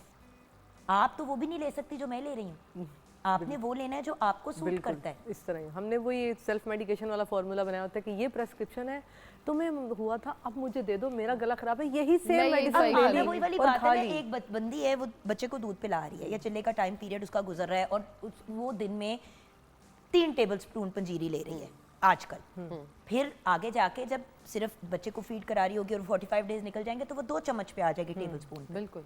अब अगर कोई और खातून है और वो डेली की उसको वो ना तो इस पीरियड से गुजरी है ना कोई इस किस्म का मसला चल रहा है उसका, वो 3-3 टेबलस्पून 4-4 टेबलस्पून डेली खानी शुरू कर दे तो फिर तो जुगन उसको आपी वो वो फायदा साथ- नहीं अच्छा होगा जो ये उसका इतनी एक मजे की मैं फिर आपको वो एक बात घंटा बताऊं जो जिम भी मेरा करे साथ। अपना भी एक्सपीरियंस रहा है कि अब घर में एक है जैसे कि अब उनका बेबी डिलीवर हुआ है और अब वो बाकायदा देगचा बन रहा है और वो मेल भी उतना ही खा रहे हैं, बड़े भी बुजुर्ग भी उतना ही खा रहे हैं, वो बेचारी शायद नहीं भी खा रही जिसके लिए एक्चुअली नाम हो रहा है। ये बड़ा एक हमारे यहाँ चीज होती है नहीं, but कि यार देखो, मजे का है ये और तो लाओ। डिसाइड हो गया ना कि ये एक अच्छी चीज है आपके लिए, बट जैसे हमने लास्ट वीक बात की कि हलवे भी आपने 2 टेबलस्पून से ज्यादा एक टाइम पे नहीं नहीं खाने, खाए exactly। तो वही असूल आप इस पे अप्लाई कर दें। बिल्कुल और पाउडर बना के नट्स डालने की मुझे सेंस नहीं समझ आती। एग्जैक्टली और आपको पता भी नहीं चलता कि आपने क्या खाया। आप क्रश डालते हो तो आपको मज़ा भी आता है और आपको पता एटलीस्ट चलता है कि आप क्या खा रहे हो।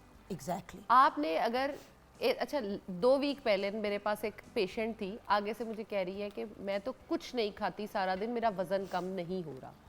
मैंने कहा अच्छा तो हम ना गो थ्रू करते हैं, तुमने कल क्या खाया, परसों क्या खाया, क्योंकि मेरी आदत है मैं कम से कम ना 3 से 4 दिन का पूछती हूँ। आगे से मुझे कह रही है सुबह जब मैं उठती हूँ ना फजर के टाइम पे, उस टाइम पे ना मैं ऐसा करती हूँ थोड़ा सा गाजर का हलवा खा लेती हूँ। मैंने कहा ओके ठीक है। उसके बाद मैं सो जाती हूँ। मैंने कहा अच्छा। फिर मैं उठती हूँ तकरीबन 8 बजे, तो उसके बाद जो है ना मैं नट्स खाती हूँ हैंडफुल। मैंने कहा ठीक है। उसके बाद बच्चों को स्कूल छोड़ के आके जो है ना मैं थोड़ी सी पंजीरी ले लेती हूँ। मैंने कहा ओके। फिर उसके बाद जो है ना मैं चाय पीती हूँ और साथ जो है ना 2 रस खा लेती हूँ, बस रस बड़ा लाइट सा मैं नाश्ता रखती हूँ। मैंने कहा जी ठीक है। अब उस दौरान हमने बोलना नहीं होता ना कि अगला बोल रहा है तो वो ना अगर बोल पड़े तो वो खा जाता है खाना। हाँ एग्जैक्टली तो बोलना नहीं होता। एक्सप्रेशंस भी अपने बड़े कंट्रोल में बने रखने मेरे होते तो नहीं हैं। कंट्रोल में हो रहे, एग्जैक्टली सकते में हूँ आमना, कैन यू इमेजिन। अभी आगे भी है। बाय द वे अक्सर Wait. मुझे भी लड़कियां, मुझे अक्सर होता था मैं पार्लर में जाती थी तो जो बच्चियां होती थी ना तो आके कहती थी आप भी हमारा वजन नहीं कम हो रहा। कहती थी बेटा क्या खाते खाते हो? कुछ नहीं। वो सुबह कुछ भी नहीं। मैंने कहा नाश्ते में कुछ भी नहीं, बस एक दो रस खा टोस्ट लिए? और नहीं 2 टोस्ट और 2 अंडे, बस सिंपल नाश्ता कर लिया। फिर इधर पार्लर पहुंचे तो रस के साथ चाय पी ली। उसके बाद दोपहर का खाना जो भी नसीब हो जो गया भी खा बना हुआ, लिया। नान फिर के साथ शाम वो को हम खा लोग लिया, समोसे हाँ। पकौड़े मंगा लेते हैं खाने के लिए और रात को फिर खाना घर जाके, रात को लेट हो जाता है तो फिर हम लेट खाते।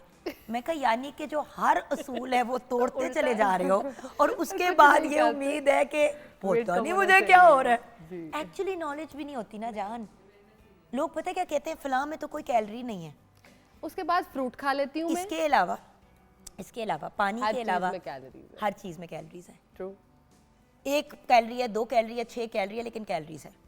उसके बाद कह रही है कि मैं ना फ्रूट खा लेती हूँ, फिर दोपहर का खाना खा लेती हूँ, शाम में ना मुझे और मेरी सास को साथ बैठ के बातें करना और चाय पीना बहुत पसंद है। तो बड़ी उसके अच्छी साथ बात है। या पकौड़े समोसे होते मैं हैं सदके जाऊं, तो या पंजीरी हम खा लेते हैं। यानी कि गुफ्तगू इतनी बोरिंग है हाँ कि जी। पंजीरी और समोसे और पकौड़ों के सहारे की ज़रूरत है। असल में जान वही वाली बात है ना कि हम अच्छा करते करते ना, जी। वो जो कहते हैं ना बिल्कुल सही पटरी पे अपना चलते चलते हम तबादला- ग्रुप करके निकल जाते हैं। जी अपना बेड़ा हम खुद जो है ना वो गिरा देते बेड़ा गर्क भी करते हैं और बेड़ा पार भी करा हैं। देते हाँ हैं। जी। तो मैंने उसको जब समझाया कि तुम कितनी कैलोरीज ले, अच्छा फिर पूरा दिन कंप्लीट करने के बाद कह रही है रात को अगर बच्चे जाग रहे हो और नींद ना आ रही हो तो फिर थोड़े बहुत मैं नट्स भी खा लेती हूँ। मैंने पहले तो सर पकड़ा, फिर कहती है अगर मुझे लगे ना कि भारी हो रहा है तो मैं ना कॉफ़ी का 1 कप पी लेती हूँ ब्लैक का, तो उससे ये होता है मेरा सारे दिन की कैलोरीज जो है ना वो खत्म हो जाती हैं। वो भी खत्म हो जाती है और जो मैं सारी रात जागूंगी मैंने कहा ये और तुम्हें जो मैं किसने सारी रात काली बताया कॉफी है? पीने के बाद जागूंगी वो क्या। बट यही चीज है ना, हम तो एक तरह से उनकी मासूमियत पे एक तरह से हंस रहे हैं और उसको और बहुत क्यूट लग रही है बात, लेकिन व्यूअर्स क्यूटनेस से हट के इसका एक नुकसान है। True. आपके सिस्टम पे जो प्रेशर पड़ रहा है, so we have to be mindful. True. आपको ये समझना पड़ेगा कि आप अपने साथ कर क्या रहे हो। फिर कह रही है कि मैंने ना पिछले 6 माह के अंदर तकरीबन 8 किलो गेन की है, मुझे नहीं समझ आ रही कैसे की है। सो आज की गुफ्तगू को कंक्लूड कर दो मेरी जान। आज की गुफ्तगू जो है वो सिंपल ये है कि आपने जितने नट्स हैं, जितने सीड्स हैं, चाहे वो अलसी आप ले रहे हो, अलसी की पिनिया बना के आप ले रहे हो, आप चावलों की, बादाम की, अखरोट का जो भी हलवे बना के आपने खाने हैं ना, आप ज़रूर खाओ। बना के बिल्कुल अपने फ्रिज में रखो, लेकिन उसको खाना जो है ना, चाहे वो हलवा खाओ, पंजीरी खाओ, लड्डू खाओ, कुछ खाओ, दिन में एक चीज़ खानी है। और लड्डू अगर ले रहे हो तो उसकी क्वांटिटी इससे ज़्यादा नहीं होनी चाहिए, और पंजीरी और हलवे अगर खा रहे हो तो वो 1 या 2 टेबल स्पून से ज़्यादा 1.5 पे रहें तो बेस्ट देखिए, है, अब इससे ऊपर नहीं जिसको मीठे की तलब है उसके लिए ये एक बेहतरीन ऑप्शन है। अगर आप डायबिटिक नहीं है, आपकी कोई मेडिकल प्रॉब्लम नहीं है, और अगर आप डायबिटिक भी हैं तो डायबिटिक पंजीरी, डायबिटिक वो बन सकती है। सारी चीज़ें वही हैं, सिर्फ एक चीज़ फ़र्क हो जाती है कि आप उसके अंदर चीनी, शक्कर, शहद नहीं डालते, आप उसमें स्टीविया का इस्तेमाल कर लेते हैं। बिल्कुल। बड़ी अच्छी डायबिटिक पंजीरी बन जाती है। लेकिन अगेन 2 चम्मच एक रीज़नेबल अमाउंट। तो जो बाहर के मुल्क में भी आप देखें, जब लोग डाइट कर रहे होते हैं तो वो कहते हैं हाँ जी, मेरा एक जो स्वीट की क्रेविंग है उसके लिए छोटा सा एक हमने पावर बॉल खा लिया, या हमने ये चीज़ खा लिया, इतने से साइज़ का छोटा एक ब्राउनी खा लिया। तो अपने भी मीठे की मिकदार को बैलेंस में ले आएँ। ऑनेस्टली व्यूअर्स, मीठे की मिकदार को बैलेंस में लेके आते हैं, 90% मसाइल वैसे ही ख़त्म हो जाते हैं। और मीठा ज़रूर खाएँ, लेकिन उतना खाएँ जितना आपका सिस्टम बर्दाश्त कर सकता है। बिल्कुल। Thank you so much. You're welcome. Viewers, हम जाएंगे छोटी सी ब्रेक की तरफ। ब्रेक के बाद जब वापस आएंगे तो हमें कुछ ऐसी ब्रिलियंट और अकम्पलिश पर्सनालिटीज़ ज्वाइन करेंगी जो हैं तो डिफरेंटली एबल्ड, लेकिन काम एबल्ड लोगों से भी ज़्यादा बेहतरीन कर रहे हैं। ये लोग कौन हैं, इनसे मुलाकात होगी ब्रेक के बाद।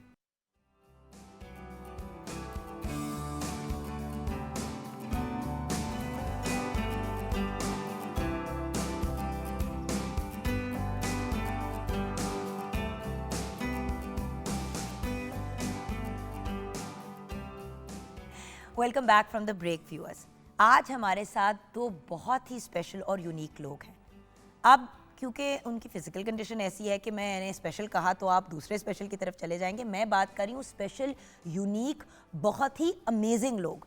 2 ऐसे लोग जो आई थिंक चेहरा होना चाहिए इस कैंपेन का कि अगर आप डिफरेंटली एबल्ड हैं, या जिसको पाकिस्तान में बहुत ज़्यादा डिसेबल्ड का टर्म यूज़ किया जाता है, मुझे कोई ख़ास ये टर्म पसंद नहीं है, डिफरेंटली एबल्ड यानी कि डिफरेंट सलाहियतें फ्रॉम रेगुलर पीपल। सो अगर हम उन लोगों की बात करें तो सबसे बड़ा प्रॉब्लम ये होता है कि एक तो हमारे माशरे के ये लोग बहुत ज़्यादा मार्जिनलाइज्ड और इग्नोर्ड लोग हैं।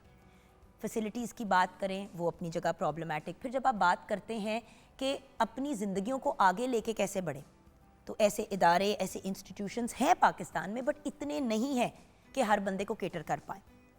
एंड देन घर वालों की एक यही सोच कि भाई हमारा बच्चा तो स्पेशल है, अब हम क्या करें, अब तो ना इसकी शादी होगी, ना तो ये पढ़ पाएगा, ना ये कुछ नहीं कर पाएगा या कर पाएगी। लेकिन आज हमारे साथ 2 बहुत ही ब्रिलियंट और बाहिम्मत पर्सनालिटीज़ हैं जिन्होंने ये सारे मिथ्स को बस्ट किया।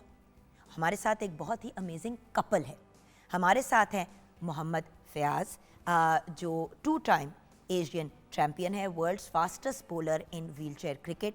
बहुत से ऑनर्स और अचीवमेंट्स इनके नाम पे जाते हैं। 2 टाइम एशियन चैम्पियन इन व्हीलचेयर क्रिकेट। फिर लेटेस्ट इनकी अचीवमेंट की बात करें तो bronze medal, first chief minister Punjab, special games 2025। इन्होंने फर्स्ट एशिया कप नेपाल में भी पार्टिसिपेट किया, उधर भी इन्होंने रिकॉर्ड ब्रेक किया। फिर सेकंड एशिया कप नेपाल में इन्होंने श्रीलंका को डिफीट किया इन द फाइनल। तो बहुत ही ब्रिलियंट पर्सनैलिटी। अस्सलाम वालेकुम। वालेकुम सलाम। क्या हाल है आपके भाई? अल्हम्दुलिल्लाह मैम, आप सुनाए ठीक है? आपके साथ आपकी अहलिया, बिल्कुल। वो आपके सर का ताज, आप उनके सर का ताज। हमारे साथ हैं बहुत ही प्यारी सी Rabia Fayaz, wheelchair badminton player हैं, MS इलेक्ट्रिकल इंजीनियर हैं, national para athlete of Pakistan and 2 medals जीत चुकी हैं at the first chief minister Punjab special games 2025। अस्सलाम वालेकुम राबिया। वालेकुम सलाम। तो राबिया जी, लेडीज़ फर्स्ट के तहत आपकी कहानी से आगाज़ करेंगे, क्योंकि देखिए एक ज़िंदगी आपकी एक दूसरे से हटके भी थी। जी, तो मैं पहले उस लाइफ की बात करना चाहूँगी और फिर आपकी कनेक्शन की। तो कहाँ से आपकी कहानी शुरू होती है? क्या हमेशा से आप व्हीलचेयर में थी? क्या मामला था?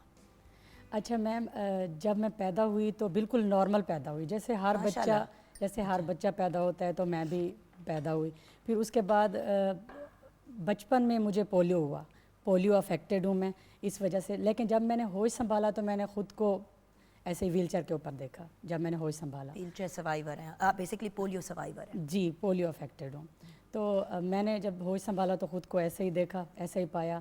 लेकिन जब सोसाइटी में मूव किया, जब स्कूलिंग हुई, फिर कॉलेज लाइफ, फिर यूनिवर्सिटी लाइफ, लेकिन फिर पर जान स्कूलिंग और कॉलेज लाइफ वगैरह कैसे हुई? अक्सर ऐसे होता है कि अगर बच्चा डिफरेंटली एबल्ड हो तो उसको घर पे बंद कर दिया जाता है, और अगर बेटी हो स्पेशली तो पता नहीं क्यों घर वाले बिल्कुल ही नहीं दुनिया को दिखाते, और अगर दुनिया देख भी रही हो तो स्कूल कॉलेज का मामले तक तो बात ही नहीं पहुंचती। तो आप तो माशाल्लाह MS इलेक्ट्रिकल इंजीनियर हो, तो ये कैसे घर वालों ने फिर क्या मामलात किए? जी मैम, यही मैं उसी की तरफ ही आ रही थी। जो असल कॉन्फिडेंस मिलता है इंसान को वो फैमिली की तरफ से मिलता है। तो फैमिली अगर सपोर्टिव है आपकी, आपके माँ बाप सपोर्टिव हैं, तो फिर आप सोसाइटी में भी मूव कर जाते हो, आप लोगों को भी compete कर सकते हो और लोगों को उनके जो नेगेटिव एस्पेक्ट्स होते हैं उनको भी आप उनका मुकाबला कर सकते हो। तो सबसे पहले मेरे रोल मॉडल मेरे फादर हैं, उन्होंने ही मुझे मोटिवेशन दी, उन्होंने मेरी एजुकेशन पे तवज्जो दी। उन्होंने कहा कि बेटा कितने भाई आपने, बहन हो? हम 7 बहन भाई हैं, माशाल्लाह। 5 बहनें 2 भाई। और मैं इसमें एक सिर्फ चीज़ आप पोलियो एडिशनल बताना चाहूँ कि मैं बचपन में थी जब मेरी मदर की डेथ हो गई, और मेरे फादर ने एज अ सिंगल पेरेंट उन्होंने हमारी तरबियत की, परवरिश की और इतनी एजुकेशन दी माशाल्लाह। अल्हम्दुलिल्लाह। अल्लाह और उन्हें मुझे इस ज़िंदगी दे। काबिल बनाया, मुझे इतनी मोटिवेशन उनसे मिली, वो मेरे रोल मॉडल भी हैं और वो मेरी इंस्पायरेशन है। पहली इंस्पायरेशन फादर। लेकिन तो अब आप you are the only one family में भाई बहनों में जो पोलियो अफेक्टेड थी, या और भी किसी बच्चे मैम एक और मेरी सिस्टर हैं जो मुझसे 2 साल बड़ी थी, वो 2 साल बड़ी हैं, वो थोड़ा उनका ना मतलब जैसे मैं फिजिकल हूँ तो उनका मेंटल थोड़ा उनका सा, न्यूरोलॉजिकल? जी न्यूरोलॉजिकल। तो हम अब्बू 2 ने- बहन भाई अफेक्टेड हैं, बाकी सारे नॉर्मल हैं। और अब्बू ने आप सबको साथ पाला, अपने अफेक्टेड बच्चों को भी, और जी, सबको पढ़ाया सबको, लिखाया और इस सबको। लेवल और माशाल्लाह। सोसाइटी के इस पर्सपेक्टिव को रॉन्ग साबित किया कि इनकी माँ के बगैर भी और स्पेशल बच्चों को भी मैं बहुत काबिल बना सकता हूँ। अल्लाह अब्बू को और ज़िंदगी उन्होंने दे, सेहत दे काबिल और बनाया हमेशा हमें। आपके सर पे सलामत जी, रखे, आमीन। आमीन। आपकी कहानी कहाँ से शुरू होती है? जी मेरा भी सेम ऐसे ही है। 1.5-2 साल की एज में मुझे पोलियो हुआ था। फिर मतलब जब से होश संभाले अपने आप को ऐसी डिसेबिलिटी में देखा। डिसेबिलिटी इसको मैं उस नज़र से नहीं कहूँगा, क्योंकि वर्ड तो यूज़, क्योंकि आइडेंटिफाई तो हमें इस तरह से कर दिया जाता है, लेकिन जब हम सोसाइटी में मूव करते हैं और फैमिली का खासकर जो रिस्पांस होता है, और फैमिली जिस तरीके से लेके चलती है बच्चे को, चाहे वो जिस भी कंडीशन में हो, खासकर वालिदैन जो होते हैं वो तो मुझे नहीं लगता कि वो किसी भी तरह किसी भी इन चीज़ों पे कंप्रोमाइज़ करेंगे कि मेरा बेटा किसी से या मेरी बेटी किसी से कम नज़र आए। तो मैंने अपने अगर उस पर देखूँ तो हम जितने भी बहन भाई हैं, सबसे ज़्यादा फर्स्ट प्रेफरेंस में मुझे रखा गया। मुझे क्या आपके और भाई बहन भी मुतासिर हुए पोलियो से? कोई नहीं, मैं अकेला हूँ जो पोलियो से अल्लाह का अफेक्टेड हूँ, शुक्र। अल्हम्दुलिल्लाह। तो जो वालिदैन का है वो हम काफ़ी जगहों पे रॉन्ग भी होते हैं, लेकिन जो कॉन्फिडेंस देना होता है जो वालिदैन की तरफ से हमें मिलता है, जो हम फिर आगे जो कोई डिसीजन लेते हैं या ज़िंदगी में आगे मूव करते हैं, सोसाइटी में कॉन्फिडेंटली चलते हैं, तो वो हमें सोसाइटी में जो इस काबिल बनाते हैं वो हमारे पेरेंट्स ही होते हैं। तो मेरा भी सफ़र वहाँ से शुरू हुआ, फिर एजुकेशन भी, फिर कॉलेज, फिर यूनिवर्सिटीज़, फिर मैंने डबल मास्टर्स भी किया। माशाल्लाह। तो मेरे लिए फिर ये स्पोर्ट्स में भी अपनी सारी ये अचीवमेंट चीज़ों को लेके चला।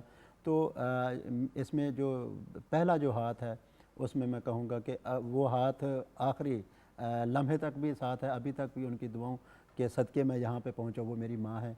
तो वही मैं कहता हूँ कि लेकिन फिर स्पोर्ट्स की तरफ आप लोगों का रुझान कैसे हुआ? देखें राबिया जी, सिंपल सी बात है, ज़िंदगी में हम लोग अक्सर पहले ही फैसला कर लेते हैं कि हमारे बच्चे ये कर सकते हैं और ये नहीं कर सकती। बच्चा अगर ज़रा पतला सा, सिंगल पसली सा हो तो कहते हैं है ये तो वैसे ही माड़ा सा, इसको स्पोर्ट्स में नहीं डालना, ये और सूख जाएगा। मतलब हमारी अपनी भी बड़ी सोचें होती है। तो जब बच्चा स्पेशल या डिफरेंटली एबल्ड हो, जैसे कि आप दोनों माशाल्लाह पोलियो सर्वाइवर्स हैं, अल्लाह आपको लंबी सेहत वाली ज़िंदगी दे, आमीन।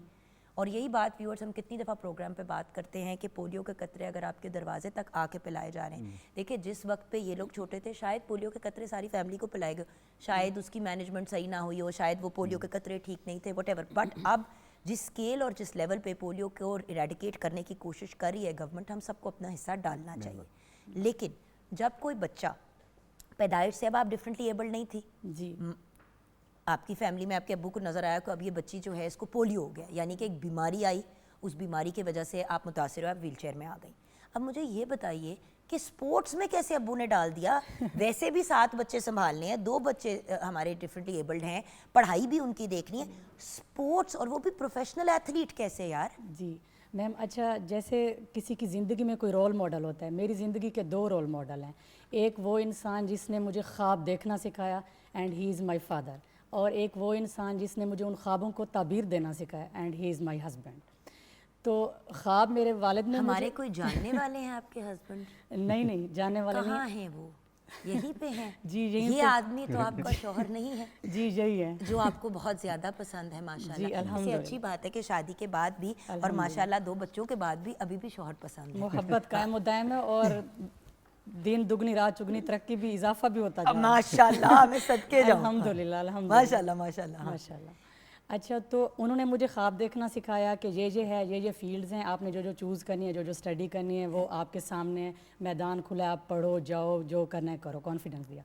फिर ये जब इन्होंने मेरी लाइफ में एंट्री मारी तो इन्होंने मुझे कहा कि जो ख्वाब देख के आई हो ना, अब उनको पूरा करना। अच्छा आप स्पोर्ट्स में नहीं थी मैं पहले? स्पोर्ट्स में नहीं अच्छा थी। एक सेकंड आप रुक चेक रहे। Okay okay. आप स्पोर्ट्स में थे जब आप इनको मिले थे? जी जी। जी मैं स्पोर्ट्स तो आप स्पोर्ट्स में कैसे आए? क्योंकि फिर जो हाँ, कड़ियां फिर वो जुड़ी उस पे connection, मैंने जी, आना है। हाँ। जी जी। जी मैंने 2014 में डेब्यू किया था कायद-ए-आज़म ट्रॉफी से, फिर 19 में हमने एशिया कप जीता। लेकिन स्पोर्ट्स में कैसे घुसे? वो जो कहते हैं ना इनिशियली कैसे आए? क्योंकि वही वाली बात ना, देखें आपने तो उनको मोटिवेट किया कि ख्वाब देख रही थी चलो अब मैदान में आओ, लेकिन आपको मैदान में कौन लाया? क्योंकि एक बच्चा जिसको पोलियो था उसको मैदान में लाना, वो क्या किस तरह खेलेगा दूसरे बच्चों के साथ? जी बिल्कुल, ये मैं बचपन ही से वैसे क्रिकेट खेलता था अपने स्कूल लेवल पे, अपने गांव में, फिर जब शहर में गए, फिर कॉलेज, फिर यूनिवर्सिटी लेवल तक भी मैं नॉर्मल टीम का कैप्टन रहा हूँ। और अम्मी ने हमेशा इनकरेज किया हाँ वो कि निकलो बाहर करो। वो बड़ी मैं मतलब शुरू में गांव में जैसे होता है तो ऐसा लग नहीं रहा होता कि वालिदैन उस नज़र से देख रहे हैं। तो मैं अक्सर अपनी बेगम से भी ये शेयर करता हूँ कि अम्मी मेरी साथ एक रूम में सोई हुई थी, तो मैं प्रैक्टिस कर रहा था, मतलब टारगेट बॉलिंग कर रहा था घर में, वो छोटी सी जगह पे। तो मुझे नहीं आइडिया था कि अम्मी का इतना फोकस होगा। तो वो एक मैंने आगे कोन रखी हुई थी, तो वहाँ से साउंड आता था जब उसको लगती थी ना, तो मैं काफ़ी देर से लगा हुआ था, कहती है बेटा आज तेरा फोकस नहीं है, आज तो तेरे से नहीं। मेरे लिए वो सरप्राइजिंग था कि मतलब ये इसमें वो इतना इंटेंट ले रही हैं और इतना वो, तो मेरे कह लेना रोंगटे खड़े हुए। मैंने कहा यार ये सिर्फ फाइनेंशियल सपोर्ट नहीं होती, दुआएं नहीं होती, उसमें वो इंटेंट भी उस तरह का रख रही हैं जिस वजह से मुझे जब सारे पीछे हो गए, मतलब हमारी क्रिकेट में या इस स्पोर्ट्स में या उस तरह से जब फीडबैक नहीं आ रहा होता, हम एक स्ट्रगलिंग लाइफ में होते हैं, तो फिर एक ही चेहरा था वो। मैं अक्सर मिसेस से भी कहता हूँ भाई ऊपर खुदा था और नीचे माँ थी बेशक। जो आखिरी लम्हे तक मेरे साथ थी। और लेकिन एक बात है फयाज भाई जो मुझे जिस बात की बहुत खुशी हो रही है वो ये है कि आप तो इस तरफ आए, लेकिन आप अपनी वाइफ को भी साथ में इस तरफ लेके आए। अब मैं ये जानना चाहती हूँ कि कड़ियाँ कैसे जुड़ी? मैं तो ये समझी कि शायद दोनों स्पोर्ट्स खेलते थे, किसी ऐसी चैम्पियनशिप पे गए, कहीं ऐसी जगह पे मुलाकात हुई और वहाँ पे फिर सोचा कि may be this is a good. तो हुआ क्या जी? मैं असल स्टोरी सुनूंगी, लड़की को हमेशा सही स्टोरी पता होती है, लड़का हमेशा अपनी कोई थियोरी सुनाता है, इसलिए रोमांस के लिए हम यहाँ जा रहे हैं। तो ये कहानी फिर शुरू कैसे, आप दोनों कैसे मिले? अच्छा, हम दोनों जैसे ये first chief minister Punjab special games का इनकाद हुआ ना, तो इसी तरह की एक स्पेशल इवेंट था, इसी तरह के स्पेशल बच्चों का इवेंट था, स्पेशल लोग थे उसमें, सब इनवाइटेड पाकिस्तान के। तो इन्होंने मुझे वहाँ पे फर्स्ट टाइम देखा था, तो बस वहीं पे सितारे मिले और हम आपके नहीं सामने। फयाज भाई वहाँ पे काम करने गए थे या आप अपना रिश्ता जोड़ने के लिए गए थे? बस ये ऊपर ये ही तो आपने फैसले- वो वाला किया जो सारी आंटियां करती हैं शादियों पे कि जाके रिश्ता ढूंढ रही होती है अपने घर के बच्चों के लिए। बस ये अल्लाह ताला की तरफ से कुछ ऐसी चीज़ दिल में डली कि फिर उसके बाद हमने आगे फिर फैमिली को इन्वॉल्व किया और सारी चीज़ें। तो ये क्योंकि मैं तो 10-11 सालों से इस तरह की एक्टिविटीज़ में आ जा रहा था मेरी था, लेकिन कभी इस तरह का कभी कुछ ऐसा लगा नहीं, जो बस ये लगी तो फिर उसके बट बाद क्या ये वो लगी तो ऐसी लग गई कि बस अब जी अब लगी हुई हैं। हाँ इंशाल्लाह जी। लेकिन मेरा एक जो आई गेस क्वेश्चन बनता है वो ये है कि क्या सोचा था कि शादियां होंगी? ये मैं एक सीरियस क्वेश्चन पूछ जी, रही हूँ। बिल्कुल। लड़कों का तो फिर भी कुछ हद तक मैंने देखा है कि घर वाले कोई बच्ची ढूंढ ही लेते हैं, और फिर दूसरी एक और परसेप्शन ही होती है कि भाई अगर एक बंदा डिफरेंटली एबल्ड है तो फिर दूसरा जो है वो नहीं होना चाहिए, क्योंकि 100 मायूब बातें होनी शुरू हो जाती है कि बच्चे कैसे होंगे, ये कैसा होगा, वो कैसा होगा।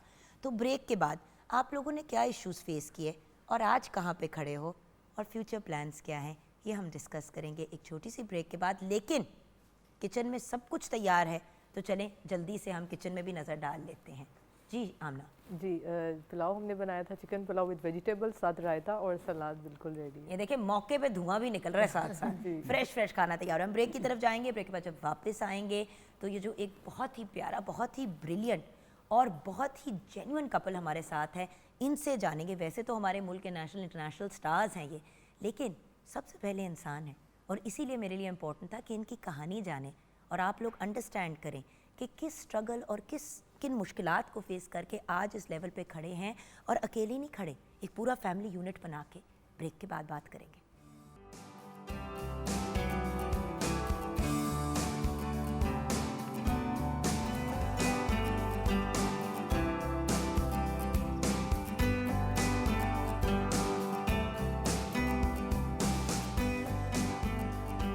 मैंने कहा लेकिन अब आपने असलियत देख ली है। Welcome back from the break viewers. Rabia ने गलती से कह दिया आपको नहीं पता मैं आपकी बहुत बड़ी फ़ैन हूँ। मैंने कहा हाँ राबिया, लेकिन आपने असलियत देख ली और उसी वक्त आप लोग ऑन एयर आ गए। क्या बात है आपकी व्यूअर्स। हाँ जी भाई व्यूअर्स, कसम से दिल खुश हो गया आज इस बहुत ही प्यारे और ख़ूबसूरत कपल को मिलके। एंड जेन्युइनली देखें, आप लोग उस चीज़ को प्रूव कर रहे हैं जो हम पिट गए हैं पिछले ऑलमोस्ट 20 सालों से इस मॉर्निंग शो पे कह कह के, कि एक मुकम्मल ज़िंदगी जी जा सकती है। माशाल्लाह, आप तो बच्चे भी हैं, जी माशाल्लाह। कुछ इसके बारे में भी हमारे साथ शेयर करेंगे। एक तो शादी का जब टाइम आया, मौका आया, तो घर वालों का क्या रिस्पॉन्स था? क्या घर वालों ने ये नहीं कहा कि भाई आप भी डिफरेंटली एबल्ड से शादी कर रहे हो तो ये तो मामला, आप दोनों के घरों में क्या रिस्पॉन्स है? झूठ नहीं बोलना, जी बिल्कुल। सच बताना है। स्टार्ट किसने मैं कहता हूँ पहले मैं मज़े वाली बात है भाई जिसने घर जाके बात की, पहले तो टांका वहाँ फिट किया ना, पहले अम्मी को घेरा, फिर वहाँ पे लेके आए, फिर अब्बू को घेरा।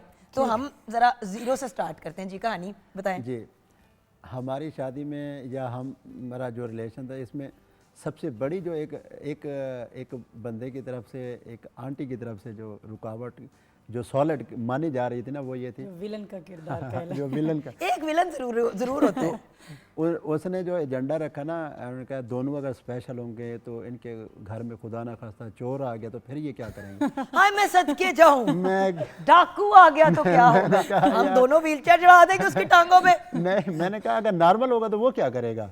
क्या बात कहते वो चुप करके बैठा। यार ये कौन सा, अगर आप रिफ्यूज़ल करते हैं।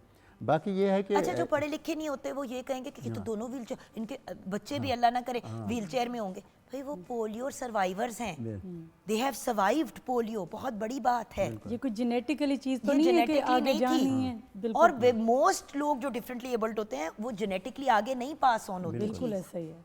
जी बिल्कुल। तो अच्छा, आंटियों ने एक नहीं काफ़ी आंटियाँ होंगी। तो फिर उसके बाद मतलब हमारा केस वहीं से स्ट्रांग हुआ, क्योंकि अपोनेंट की तरफ से तो अम्मी को कैसे घेरा? बिला वजह आंटी के पीछे हम पड़ गए। पहले अम्मी का तो बताओ जी, मुझे। अम्मी को जब बताया तो अम्मी पहले ऐसे मतलब सरप्राइज हुई ना कि अच्छा, मतलब ये टाइम भी आ गया, तू अपने मुंह से कहना शुरू हो गया। और दूसरी बात ये कि देखिए, बच्चा अगर डिफरेंटली एबल्ड हो तो वैसे ही आप ये सोच रहे होते हैं कि हाँ, कभी ये आपके दिमाग में वो चीज़ नहीं आती उतो, और उस वक्त माँ भूल जाती है कि मेरा बच्चा डिफरेंटली एबल्ड है। उस वक्त उसको सिर्फ अपना जवान बेटा नजर आ रहा है कि आप अपने रिश्ते की खुद बात करेंगे। आप बिल्कुल। तो अम्मी के साथ क्योंकि मैं सबसे छोटा हूँ, तो अगर इस तरह का थोड़ा मैंने देखा है, जो वो फिर अटेंशन भी ज़्यादा माँ की ज़्यादा लेता है और माँ भी ज़्यादा उसकी तरफ अट्रैक्ट होती है, तो वो अम्मी के साथ एक तरह का मैं कह लूँ कि याराना था, दोस्ताना था। और उसके साथ कोई ऐसी, मैं अक्सर बेगम को भी कहता हूँ कि रात को तो 2-3 बजे उठ के आ जाती थी। हाँ फ्याज सो रहे हो, तो अगर नहीं भी सो रहा होता था तो जवाब देना, मैं कहता था कि उनकी कंपनी, वो फिर 2-3 4 घंटे रात को इकट्ठे बैठ के हम गपशप कर रहे होते, ऐसे जैसे दोस्तों में घर। तो उनके साथ जैसे मैंने उनके ऊपर उनको ये बात की शादी के हवाले से, तो वो सरप्राइज़ भी नहीं हो, क्योंकि वो काफ़ी अरसे से, काफ़ी दिनों से वो चीज़ पढ़ रही थी, क्योंकि माँ तो माँ होती है। तो उन्होंने कहा अच्छा ठीक है सुबह बात, मतलब वो ऐसे कैजुअल लेगी। मैंने कहा बस ये तो बात गई, लेकिन सुबह फिर वो उन्होंने भाइयों से बात की, फिर 3-4 दिन के अंदर फिर इनके यहाँ भेजा। और आपके घर वाले फिर माने? आसानी से माने, मुश्किल से माने? क्योंकि देखिए, बेटी तो बाप की ही होती है, जिस तरह बेटा माँ का होता है। उन्होंने तो घेर लिया, बट क्योंकि आपकी पीटी और ऊपर से व्हीलचेयर में, बंदे को खौफ भी आता है कि अगर आगे से बंदा ठीक ना हुआ, कोई ऐसी वैसी बात होगी, तो उधर फिर क्या मामला? जी, जब इनका प्रपोज़ल आया तो काफ़ी मुश्किलात आई फैमिली की तरफ से कि फर्स्ट जो उनकी प्रायोरिटी थी यही थी कि बेटी की शादी किसी नॉर्मल पर्सन के साथ ही करनी है, ताकि ये जो चैलेंजेस फेस कर रही है या सोसाइटी में मूव करते हैं, इसको जो प्रॉब्लम्स फेस करनी पड़ती है ना, तो इसके साथ कोई नॉर्मल बंदा होगा तो इसको चैलेंजेस कम फेस करने पड़ेंगे, वो इसका सपोर्टिव हैंड बनेगा। इसको सहारा देगा मज़ीद, हमें इसका सहारा ढूंढना है, ना कि ये दोनों फिर मिल के स्ट्रगल करें लाइफ में। तो उनका माइंडसेट इस तरह का था। लेकिन फिर ये है कि जैसे मैंने पहले भी बताया कि अल्हम्दुलिल्लाह फ़ादर सपोर्टिव हैंड रहे हैं शुरू से ही, हर ख्वाहिश पूरी की, हर बात में अहमियत दी और हर फैसले में मुझे आगे रखा कि आपका फ़ैसला ठीक है, आप जो सोचती हो जो करती हो वो गुड है, ठीक है, वो मान जाते थे। वंडरफुल। तो फिर जब मैंने उनको कहा कि कोई प्रॉब्लम नहीं है, ज़िंदगी मैंने गुजारनी है तो इसमें मुझे कोई प्रॉब्लम नहीं होगी, जैसे मैं अपनी लाइफ गुजार रही हूँ अकेले, ठीक है, मेरा चलने का अंदाज़ मुख्तलिफ है, मैं बाकी तो कोई चीज़ नहीं है। अगर कोई बंदा अपने पाँव पे टांगों पे चलता है, मैं व्हीलचेयर के ऊपर चलती हूँ। लेकिन माशाल्लाह 2 बच्चे भी हैं अब। जी, तो ये तो नहीं है कि ये जो लोग सारी मायूब बातें सोच रहे थे उनमें से कोई एक चीज़ नहीं हुई, अल्लाह का शुक्र है। और सिर्फ चीज़ पॉजिटिविटी की तरफ गई। लो जी, बातें करते करते वक्त भी मुक गया। भाई आपकी अचीवमेंट्स की हम अब अगली बार बात करेंगे। मैं तो कहती हूँ कि एक दफ़ा फिर इनको बुला के ना ज़रा इनके साथ मैंने ज़रा गेम्स भी खेलनी है कि ये इनको कितनी अच्छी तरह जानती हैं और वो इनको कितनी अच्छी तरह जानते हैं। ज़रा ये भी तो हम टेस्टिंग करेंगे। बट गाइस, बहुत अच्छा लगा आपसे मिलके। मुझे पता है कि आप लोगों की ये जो अचीवमेंट्स हैं जो आप लोगों ने स्पोर्ट्स की दुनिया में किया, आपने अपना एक इंडिविजुअल नाम बनाया। आपने तो माशाल्लाह ना सिर्फ नाम बनाए, इंटरनेशनल लेवल पे भी आप हमें रिप्रेजेंट कर चुके हैं पाकिस्तान को। बट बात यह है कि जो सबसे बड़ी चीज़ है वो आप दोनों का ये ताल्लुक़ और जिस तरीके से आप लोग चीज़ों को लेके चल रहे हैं। आज मेरा मेन फोकस ये था कि हमारे व्यूअर्स, आपको पता है हमारे एक मुल्क में 10% के करीब आवाम डिफरेंटली एबल्ड है, लेकिन उनको रिप्रेजेंटेशन नहीं मिलती। और जब आप जैसे लोग आते हैं तो उन माँ बाप को हिम्मत मिलती है जो डरे हुए घबराए हुए होते हैं। अल्लाह आप दोनों को ज़िंदगी दे, सेहत दे, आपके भी पेरेंट्स आपके सर पे सलामत रहें और आप अपने बच्चों के सर पे सलामत रहें और अल्लाह आप दोनों को करोड़ों कामयाबियों से नवाजे। आमीन आमीन सुमा आमीन। इसी नोट पे व्यूअर्स प्रोग्राम क्लोज़ करेंगे। इन दोनों को ज़रूर अपनी दुआओं में, इनको और इनके दोनों बच्चों को अपनी दुआओं में ज़रूर याद रखिएगा। आमीन।